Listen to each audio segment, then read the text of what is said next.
할렐루야. 오늘도 하나님의 은혜가 예배를 드리는 여러분 모든 여러분들의 삶을 덮어 충만하게 하시기를 예수님 이름으로 축복합니다. 옆에 있는 분들에게 인사합시다. God bless you. 네, 네, 여러분들을 주님의 이름으로 축복을 드려요. 제가 이번 주 제 SNS를 통해서 본 글이 있는데요. 이런 글이었어요. 자신이 좋아하는 일이 있고 열정을 쏟는 것은 행복하고 멋진 일이다. 제가 그 글을 딱 보면서 야, 이거 정말 공감이 되는 거죠. 어떤 사람이 무엇인가를 좋아할 수 있다는 거, 이거 정말 좋은 거잖아요. 요즘 사람들 보면은요, 좋아하는 게 없는 사람들이 되게 많아요. 너 뭘 좋아하니? 너 어디에 관심이 있니? 그러면 잘 모르는 사람들이 상당히 많습니다. 그런데 그런 좋아하는 것들이 있고 거기에 나의 시간과 열정과 정열을 다 쏟을 수 있다는 것은, 그렇게 살아간다는 것은 정말 행복한 삶이 아닌가 생각을 해요. 특별히 요즘 청소년들을 보면은요, 그런 관심이 별로 없는 것 같아요. 어른들은 잘 모르겠는데 아마 어른들도 그런 분들이 많을 거예요. 학생들에게 너 이 다음에 어떤 일 하며 살고 싶니? 너 꿈이 뭐야? 너 어떤 사람이 되고 싶니? 이렇게 물어보면요, 거의 80~90% 정도가 뭐라고 대답을 하냐면 글쎄 잘 모르겠네요. 이렇게 대답을 해요. 저도 제 아이들한테 물어보죠. 어떤 꿈을 갖고 있니? 어떤 일을 하고 싶니? 그때 중학교 이럴 때 1, 2학년 이럴 때 물어보면은요, 막막한 거예요. 그때 부모님들이 좀 그 아이를 잘 아니까 도와줘서 그 아이가 어떤 꿈을 갖고 어떤 일을 하면 좋겠다 이렇게 잘 조언을 해주고 그쪽으로 이렇게 그 아이의 어떤 장기들을 살려준다면 그 아이가 그런 꿈을 가지고 정말 자기가 행복해하는 그 일을 가지고 멋진 인생을 살아갈 수 있거든요. 근데 부모님들도 그런 거를 안 해봤기 때문에 아이가 꿈이 없으면 부모님들도 어떻게 할 줄 모르는 거죠. 그러니까 그냥 부모님도 그렇고 아이들도 그렇고 그냥 되는 대로 그냥 살아가다가 꿈도 없고 열정도 없고 무의미한 삶을 살아가는 그런 사람들이 요즘 시대에 참 많다는 것을 제가 알게 되었습니다. 그러다 보니까 여러분 뭐예요? 꿈도 없고 목표도 없고 아무것도 없으니까 아이들이 늘 핸드폰 손에 쥐고 살잖아요. 게임 하루 종일 그냥 틀고 살잖아요. 카페에 있다가 보면은 손님들 중에 혼자 와가지고 계속 몇 시간 계속 핸드폰만 보다 가시는 분들도 있어요. 참 그러면서 야, 저분은 한편으로는 시간도 있고 넉넉하니까 그러겠지 하는 마음도 있지만 또 한편으로는 저렇게 할 일이 없나? 라는 생각이 들 때도 있거든요. 근데 대부분의 아이들을 보면은요, 그렇게 살아가요. 목표가 없다 보니까 늘 손에 핸드폰을 쥐고 게임을 하고 그게 자기 인생의 목표인 줄로 착각을 하며 살아가는 경우가 많이 있어요. 어떤 아이들은 학생으로서 열심히 공부하겠다라고 하는 목표를 가지고 열심히 공부를 하는 아이들도 있죠. 그런데요, 공부를 왜 해야 되는지 목표 의식이 없는 거죠. 그냥 하는 거예요. 그냥 꿈이 있어서 그 꿈을 이루기 위해서 공부하는 게 아니라 그냥 학생이니까 그냥 해야 되는 거예요. 부모님이 다그치니까 해야 되는 거예요. 그렇게 해야지 대학을 간다니까 해야 되는 거예요. 그러니까 열심히 합니다. 열심히 하는데 막상 문제는 언제냐면 고등학교 진학을 해서 대학 입학 원서를 쓸 때 어느 학교를 가야 될지 모르는 거예요. 공부는 했는데. 어느 과를 가야 될지 모르는 거예요. 공부는 했는데. 그러다가 나중에 어떻게 합니까? 자기가 목표한 꿈이 없다 보니까 성적 되는 대로 학교를 정하고 성적 되는 대로 과를 정하고 그래서 그 과에 가서 공부를 하는 거죠. 근데 문제는 졸업을 해도 내가 여기서 4년 동안 졸업을 했는데 내가 왜 여기서 이걸 공부했는지 모르는 거예요. 취업을 할 때 보면 자기가 전공한 과하고는 전혀 관계없는 엉뚱한 데 가서 일을 하는 경우들도 있고, 그런 사람들이 요즘에 얼마나 많은지 몰라요. 지금 무슨 말씀을 드리냐면 어른이나 아이들이나 학생들이나 할 것 없이 인생에 목표가 없는 사람이 상당히 많다는 것입니다. 자기가 좋아하고 관심이 있는 분야에 의미를 부여하고 목표를 세워놓고 거기에 자기 자신의 열정을 쏟으며 달려가는 사람이 그렇게 많지 않다는 거죠.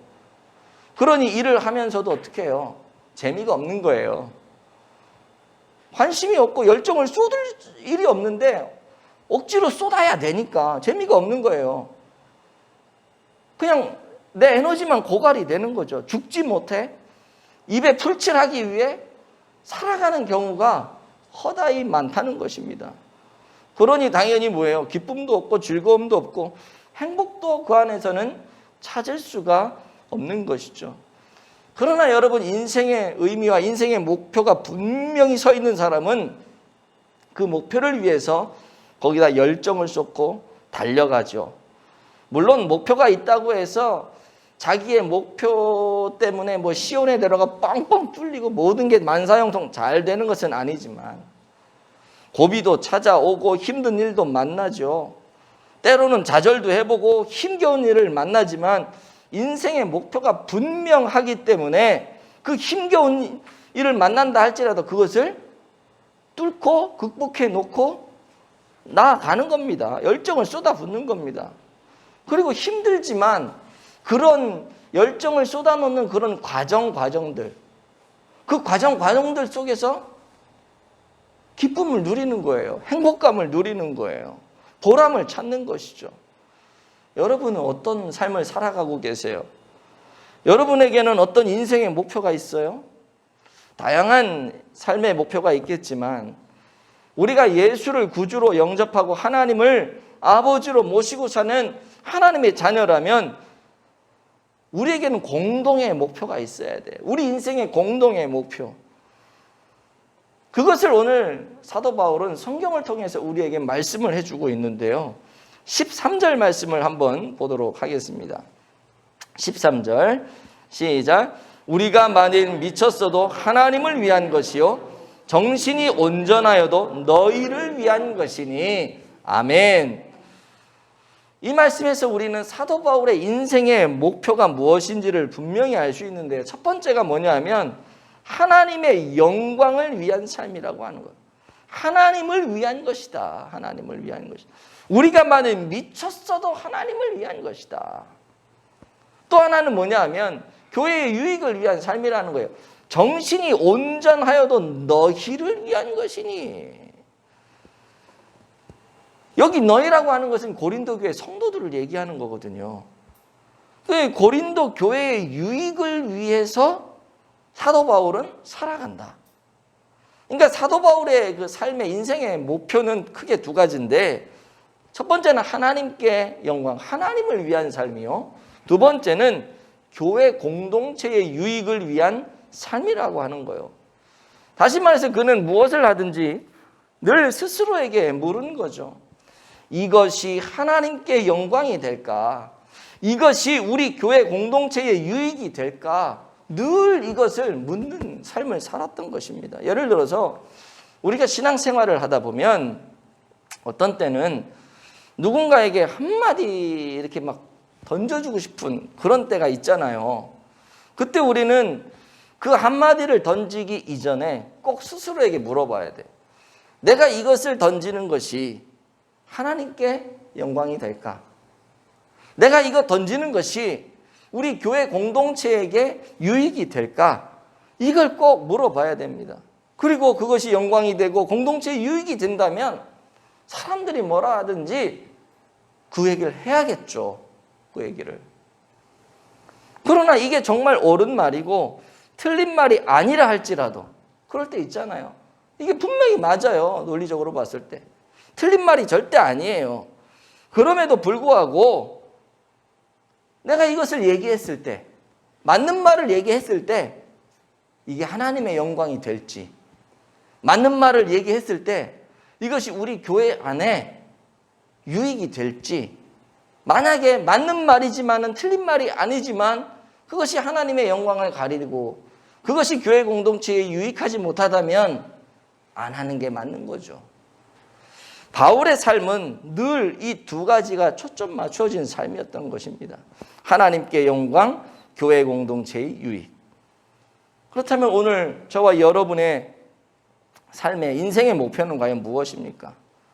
무엇을 위해서 여러분은 여러분의 시간과 정열과 물질과 모든 것을 그것에 쏟아붓고 계시냐고요. 바울은 자신의 명예, 자신의 영광, 자신의 유익을 위해 살지 않았습니다. 그는 오직 하나님의 영광, 공동체, 교회 공동체의 유익을 위해 살았음을 우리가 기억하고, 바울이 믿는 예수, 바울이 섬기는 하나님을 믿고 섬기는 우리도 하나님의 영광을 위해서, 교회 공동체의 유익을 위해서 결정하고 행동하는 그런 거룩한 주의 백성들 되시기를 예수님 이름으로 축복드립니다. 아멘. 그런데 바울이 이처럼 하나님의 영광과 교회의 유익을 위한 이 목표를 설정해 놓고 그 목표를 위해 열심히 달려갈 수 있었던 삶의 원동력이 도대체 무엇인가? 자, 첫 번째 소극적인 면인데요. 파란 글씨 한번 읽어보죠. 시작. 주를 두려워하는 마음이 있었기 때문입니다. 아멘. 11절 한번 상반절 보죠. 시작. 우리는 주의 두려우심을 알므로 사람들을 권면하거니와. 아멘. 사람을 권면하는 게 참 쉽지 않습니다. 나는 정말 진심을 담아서 권면을 했지만 받는 사람이 내 진심을 못 알아준다면 이건 싸울 수밖에 없는 일이고 나에 대한 불만을 가질 수밖에 없는 그런 일이 될 수 있기 때문에 그래요. 근데 오늘 사도 바울 보니까 사람들을 권면한대요. 지금 고린도 교회가 신앙생활이 엉망이잖아요. 그냥 내버려둘 수 없는 거예요. 그래서 권면을 했던 거거든요. 사실 여러분 사도 바울 입장에서요, 고린도 교회 성도들을 바라보면서 너무 가슴이 아프고, 가슴이 아픈 정도가 아니라 막 화가 치밀어 오를 수도 있었어요. 생각해 보세요. 바울을 영적인 아버지로 인정도 안 하고 사도로 인정도 안 하고, 바울 쟤 왜 목소리가 왜 저래? 설교를 왜 또 저렇게 한대? 말도 어눌하고 자격증도 안 갖고 다니고 막 이런 얘기가 막 들려졌을 때 그 사도 바울의 마음은 그냥 아픈 정도가 아니라 그냥 왼수 같은 그런 마음을 가졌을지도 모르겠어요. 그랬을 때 사도 바울의 입장에서 생각을 해보시라고요. 그래? 너희 고린도 교회 성도들이 나를 영적 아버지요 스승으로도 인정하기 싫으면서, 그래? 그렇다면 그렇게 해. 너희들이 영적으로 그렇게 엉망이 되는 삶을 사는데, 그래, 그럼 한번 살아봐. 나도 지쳤어. 나도 지쳤어. 언제까지 그렇게 살래? 이젠 너희의 삶이 내 알 바 아니야. 나도 모르겠다. 나 손 떼겠다. 그러나 니네 꼭 기억을 해라. 니들이 그렇게 엉망으로 신앙생활을 한다면 그거는 하나님 앞에서 너희들이 그 책임을 물어야 될 거야. 그거 감당해야 될 거야. 근데 이제부터는 나는 더 이상 손 뗄래. 난 너희 관심 없어. 니들이 지옥을 가든 니들이 어떻게 되든 난 모르겠어. 이런 마음이 사도 바울의 마음에도 왜 없었겠냐고요. 그래서 권면하기 싫었을 거예요. 그랬는데 사도 바울은 오늘 뭐라 그러냐면 권면을 하고 있대잖아요. 왜 그래요? 주의 두려우심을 알았기 때문에. 아무리 좋은 말도 자꾸 하다 보면 듣는 사람이 싫어질 수 있잖아요. 근데 좋은 말도 그만해라. 자꾸 더 하면 나 정말 화가 난다. 이럴 수 있잖아요. 그럼 사도 바울 입장에서도 하기 싫은 거예요, 그러면. 근데 안 할 수 없었던 이유가 뭐냐면 주의 두려우심을 알기 때문에. 여기서 두려우심을 안다는 말은요, 이게 종말론적인 의미의 말인데, 지난주에 우리가 살펴봤던 5장 10절 한번 보도록 하겠습니다. 시작. 이는 우리가 다 반드시 그리스도의 심판대 앞에 나타나게 되어 각각 선악간에 그 몸으로 행한 것을 따라 받으려 함이라. 아멘. 바울이 두려워했던 건 바로 이거예요. 종말론적으로 나중에 우리 모두는 다 그리스도의 심판대 앞에 서게 될 날이 오게 될 텐데, 그때 우리에게 맡겨주신 직분을 어떻게 감당하며 살았는지 우리가 그리스도 앞에서 그 이야기를 하고 다 드러내야 된단 말이에요. 그때 자신이 행한 삶을 주님이 들으시면서 야, 착하고 충성된 종아, 이렇게 칭찬을 해야 되는데, 오히려 그거 들으시면서 이런 악하고 게으른 종아 라고 징계를 내리신다면 어떡하겠냐는 거예요. 나 그게 두렵다는 겁니다. 그래서 지금 그때 상을 받기 위해서 하나님의 영광과 교회의 유익을 위해 내가 지금 살아가고 있고, 모든 위협과 억눌림을 뒤로하고 내가 너희들에게 지금 이 권면을 하고 있다. 사도된 직분을 내가 최선을 다해 지금 감당하고 있는 거다. 이런 식으로 지금 이야기를 하고 있는 것이죠. 오늘 이 시대에 너무나도 주를 두려워하지 않고 살아가는 이 시대에 이 말씀은 우리에게 큰 도전이 되지 않을 수가 없어요. 사실 오늘 우리의 삶을 한번 생각해 보십시오. 지금의 삶이 너무나도 급급해서 하나님의 영광을 위한 삶을 포기하고 교회의 유익을 위한 삶을 포기하고 나 혼자 잘 살아보고 나 혼자 편안해지자고 발버둥 칠 때가 여러분 얼마나 많아요. 우리가 막 발버둥 치며 막 살아가는데 그 순간 한번 생각해 보세요. 이게 지금 하나님의 영광을 위한 건가? 교회의 유익을 위한 건가? 하나님하고 전혀 관계없는 나만 잘 살아보자고, 나만 어떻게 해보자고 지금 하고 있는 건가? 아마 후자가 거의 대부분일 거예요. 하나님이 전혀 두렵지 않아요. 마지막 그날 내가 지금 이렇게 행동하는 이것이 마지막 그날 주님의 심판대 앞에 섰을 때 상을 받을 것인가 벌을 받을 것인가 전혀 개의치 않고 살아가는 그런 모습이 오늘 우리들 모습 속에 얼마나 많이 있습니까? 주님의 두려우심을 전혀 의식하지 않아요. 그냥 눈에 보이는 대로 막 하며 살아가는 경우가 많은 거죠. 간절히 바라기는 마지막 그리스도의 심판대 앞에 설 날을 우리가 기억하면서 두려움과 떨림으로 우리에게 맡겨주신 직분을 잘 감당하는 그런 성도가 되어지길 예수님의 이름으로 축복을 드립니다. 아멘. 하나님을 두려워하는 마음이 회복이 돼야 돼요. 맨날 교회에서 하나님은 사랑이시다, 하나님은 사랑이시다 얘기하니까 하나님은 사랑만 있는 줄로 착각을 하는 분들이 많은데 우리 하나님은요, 심판도 하시고 징계도 하시는 분이에요. 주님의 두려우심을 우리가 회복을 해야 될 줄로 믿습니다. 그러면 우리는 하나님의 영광을 위해서 교회 공동체의 유익을 위해 살아갈 수 있고 마지막 그날 우리 주님 앞에 착하고 충성된 종이라는 칭찬을 받게 될 것입니다. 아멘. 두 번째로 사도 바울이 하나님의 영광과 교회의 유익을 위해서 끝까지 살아갈 수 있었던 두 번째 이유는 적극적인 건데요. 그게 뭐냐 하면 바로 이겁니다. 시작. 그리스도의 사랑이 강건했기 때문입니다. 아멘. 소극적으로는 주님이 무서워서 하는 거예요. 그날 상 받아야 되는데 벌 받으면 어떡하나 이런 마음으로 소극적인 거죠. 두 번째는 뭐냐 하면 적극적인 건데 그리스도의 사랑이 나를 사로잡았기 때문에 그리스도의 사랑이 강건했기 때문에 14절 한번 보시죠. 시작. 그리스도의 사랑이 우리를 강건하시는도다. 우리가 생각하건대 한 사람이 모든 사람을 대신하여 죽었은즉 모든 사람이 죽은 것이라. 아멘. 여기 보시면 그리스도의 사랑이 우리를 강건하시는도다. 강건하시는도다. 무슨 말이냐 하면 그리스도의 사랑이 나를 강건했기 때문에 내가 그런 삶을 살아갈 수밖에 없었다는 거예요. 그리스도의 사랑이 나를 휘어잡으니까 나를 위해 사는 것이 아니라 하나님의 영광을 위해 교회의 유익을 위해 내가 살게 되더라는 거죠.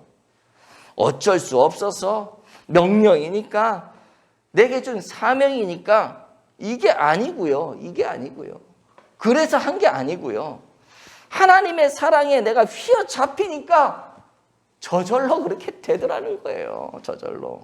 여러분 자녀를 키우다 보면 부모님들이 막 속 탈 때가 있잖아요.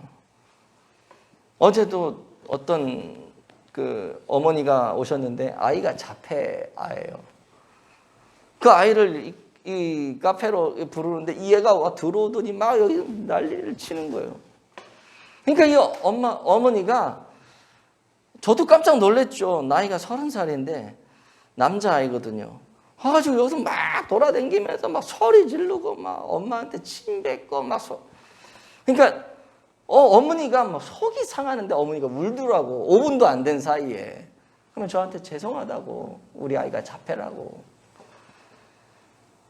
그런 거 외에도 자녀를 키우다 보면 속상한 일이 얼마나 많습니까? 부모의 뜻대로 잘 안 될 때가 얼마나 많아요. 어떤 분은 저한테 이런 표현을 하더라고요. 목사님, 저거 내가 10달 동안 배 아파서 낳았지만 정말 왼수 같은 놈이에요. 그렇게 표현하신 어떤 부모님들도 예전에 계셨어요.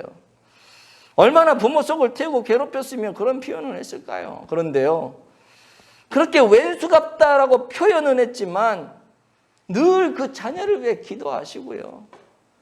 조금이라도 보탬이 된다면 자기가 희생해가면서 그 자녀를 위해 그렇게 애를 쓰더라고요. 주변의 사람들이 그래요.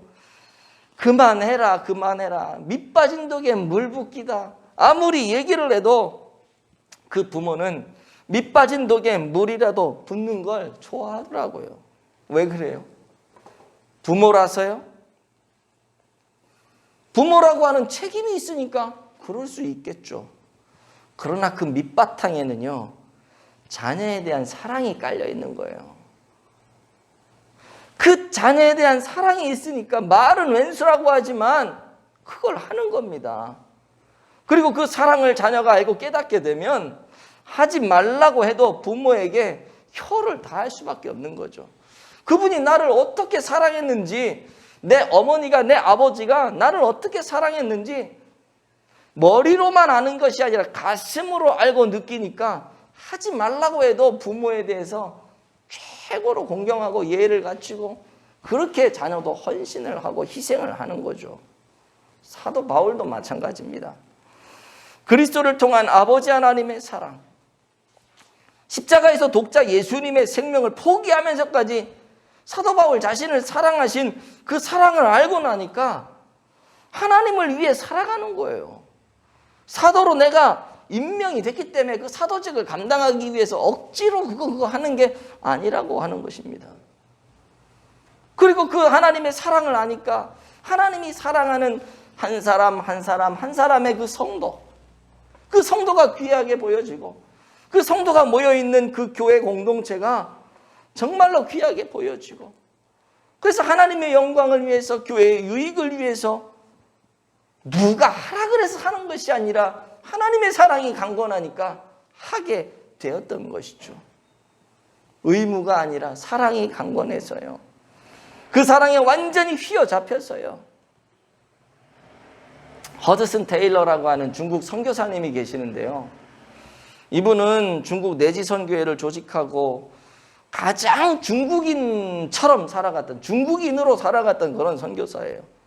중국 옷을 입고 중국식으로 머리를 다 이렇게 자르고 따고 중국말을 하고 한문을 쓰고 한문으로 성경을 번역하고 그냥 일생을 그냥 중국인으로 살아가셨던 분이 이 허드슨 테일러라고 하는 선교사님이신데요.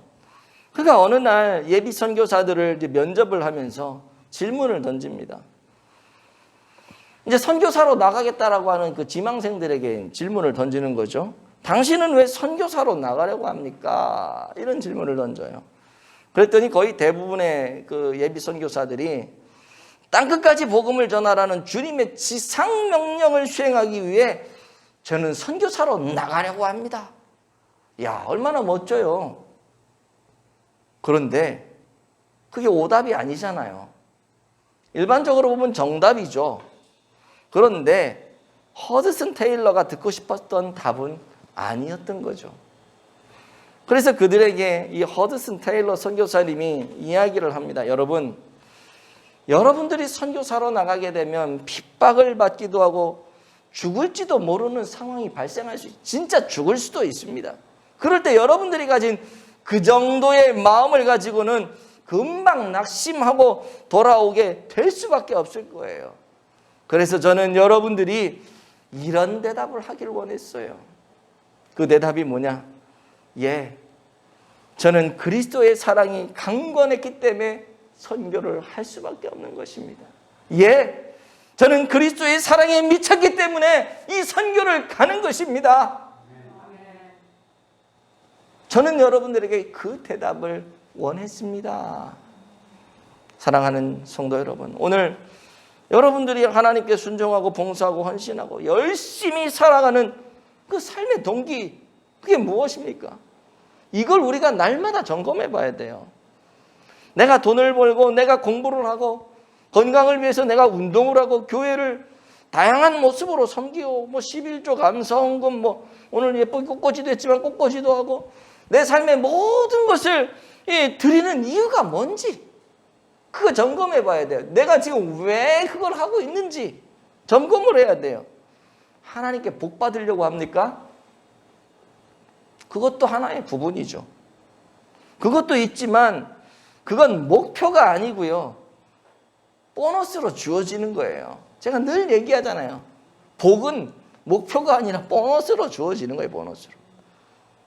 우리가 그렇게 하는 이유는 뭐냐? 그리스도의 사랑이 우리를 강권했기 때문인 줄로 믿습니다.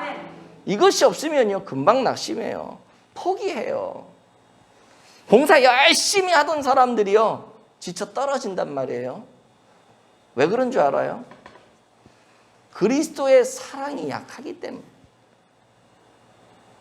그리스도가 강권해 주시는 그 사랑을 만끽하고 느끼고 깨달아야 되는데 그거 아니라 내 열심으로 봉사하고 내 열심으로 하려다 보니까 좀 어려운 일이 있으면 나잡아주는 거예요.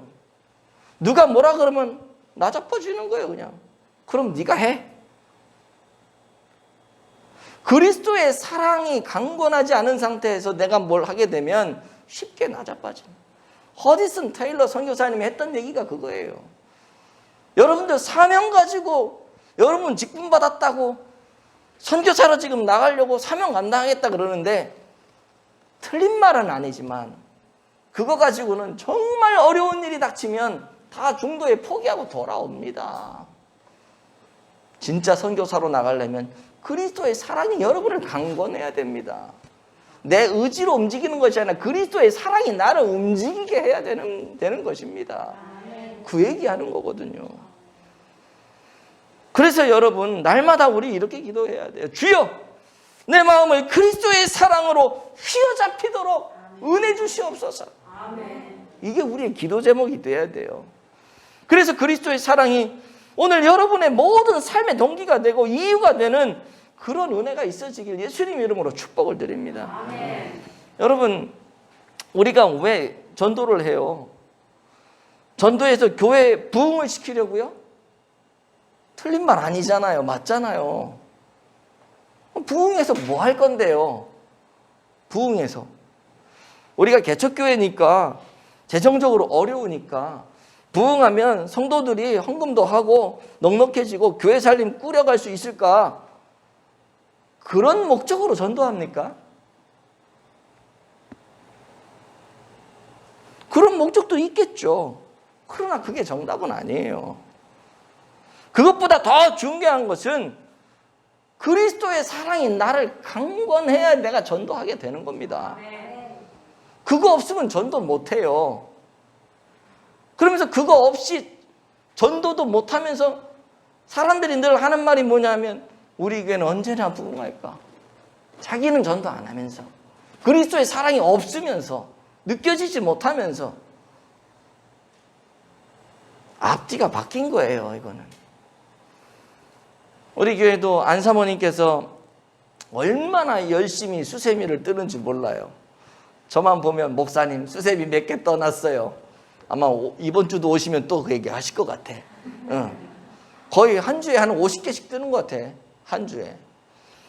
막 떠놓고 이제 전도하려고. 그 80대 이제 중반이 이제 다 되시는 그 어르신. 그분이 그렇게 전도에 애를 쓰는 이유가 뭘까요? 저는 주의 사랑이 그분을 강권했기 때문이라고 생각해요. 교회 부흥은요, 그 다음이에요. 교회 부흥은 그 다음이에요. 우리가 카페를 운영하는 이유도 주의 사랑이 우리를 강권하기 때문에 그런 거예요. 카페를 통해서 뭐 돈을 많이 벌고 대박을 치고 개척교회가 재정으로 충족하고 그런 부분이 분명히 있긴 한데 그게 목적이 되면 안 된다는 거예요. 그게. 이 카페를 통해서 복음이 흘러가도록 해야 되는 거거든요. 교회 재정 충족하고 선교사들을 돕고 하는 거는 그 다음 문제라고 하는 거예요. 그리스도의 사랑이 우리를 강권하지 않으면 이거 못합니다. 이거 못해요. 코로나 시대, 여러분 코로나 시대에 여기 와서 왜 예배를 드려요? 오고 가면 사람들 스치고 확진자는 계속 늘어나고 불안한데 왜 오냐고요? 왜? 두렵지 않으세요? 그런데 교회에 왜 온단 말이에요? 왜 와요? 누가 안 가면 막 눈치를 주나요? 안 그렇거든요. 주의 사랑이 나를 강권하기 때문에 오는 거예요. 모든 위험의 요소가 있다 할지라도 안 가면 내가 편치 않은 거야. 가면 내게 은혜가 되고 내가 풍성한 하늘의 양식을 먹고 배불러지고 행복해지고 그게 오는 거예요. 주의 사랑이 나를 강권했기 때문에 오는 거예요. 그리고요, 그런 그리스도의 사랑이 강권한 사람들에게 나타나는 특징이 있는데 그게 뭐냐면 관점이 바뀌어버려요. 관점이. 예. 고린도후서 5장 16절 17절 한번 보죠. 시작. 그러므로 우리가 이제부터는 어떤 사람도 육신을 따라 알지 아니하노라. 비록 우리가 그리스도도 육신을 따라 알았으나 이제부터는 그같이 알지 아니하노라. 그런즉 누구든지 그리스도 안에 있으면 새로운 피조물이라. 이전 것은 지나갔으니 보라 새 것이 되었도다. 아멘. 자, 여기 보시면 우리가 이제는 어떤 사람도 육신을 따라 알지 아니했다라고 말씀을 하고 있죠. 육신을 따라라고 하는 말은 부패한 이 본성을 따라서 또 세상적인 어떤 가치관과 관점을 따라서 이런 의미란 말이죠. 그런데 이제부터는 뭐예요? 그렇게 알지 않겠대요. 세상적인 그 어떤 관점을 따라서 내가 저 사람을 알고 또 부패한 인간의 본성을 따라서 내가 저 사람을 평가하고 그게 아니라 그 뭐예요? 시각이 바뀌어진 거죠. 시각이. 그 사람을 보는 시각이 바뀌어진 거예요. 예전에는 부패한 내 안에 있는 부패한 인간적인 본성으로 보다 보니까 좋은 것도 다 나쁘게 보이고 남들은 저 사람 이게 좋다 그러는데 내가 볼 때는 아닌 것 같고 이게 인간의 부패한 마음으로 관점을 보는 거거든요. 그리고 세상 사람들의 생각 저거 야 사람들 지나가는 사람 다 물어봐라. 저건 잘못된 거야 라고 예전엔 얘기했는데 세상적인 관점으로. 그런데 하나님 그리스도의 사랑이 강권해가지고 내가 바뀌다 보니까 관점이 다 바뀐 거예요. 세상 사람들 99가 아니라 그래도 그리스도의 사랑으로 보니까 되는 거거든요. 맞는 거거든요. 그러니 여러분 완전히 다른 거죠.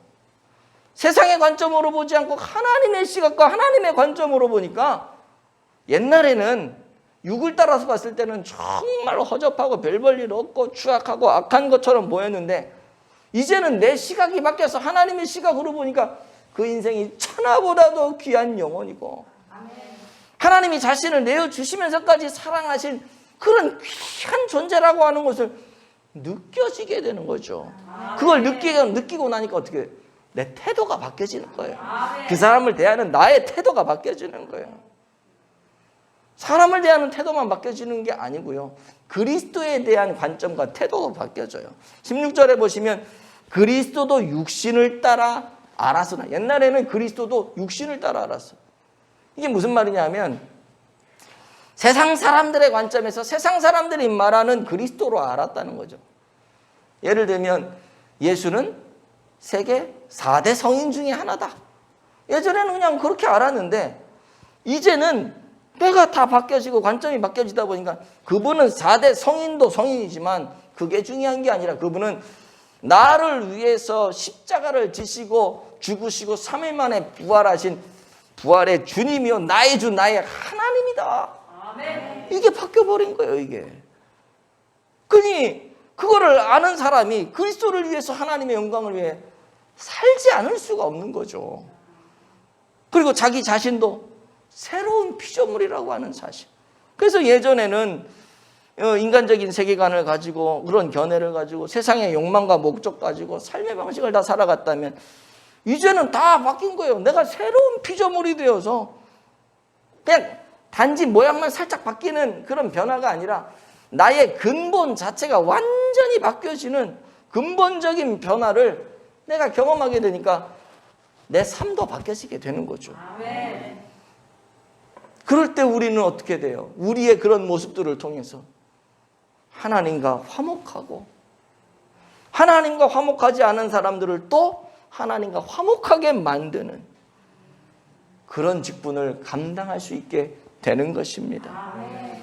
그럴 때 하나님께는 영광이요 그리스도의 몸된 교회는 날마다 그분들을 인하여서 행복하고 건강하고 성장하는 그런 천국을 누리는 그런 유익을 경험하게 되는 것이죠. 아멘. 저는 저와 여러분 모두가 그런 은혜를 경험하며 그런 하나님의 나라를 꿈꾸며 이룩하며 살아가는 귀한 성도들 다 되시기를 예수님의 이름으로 축복을 드립니다. 아멘.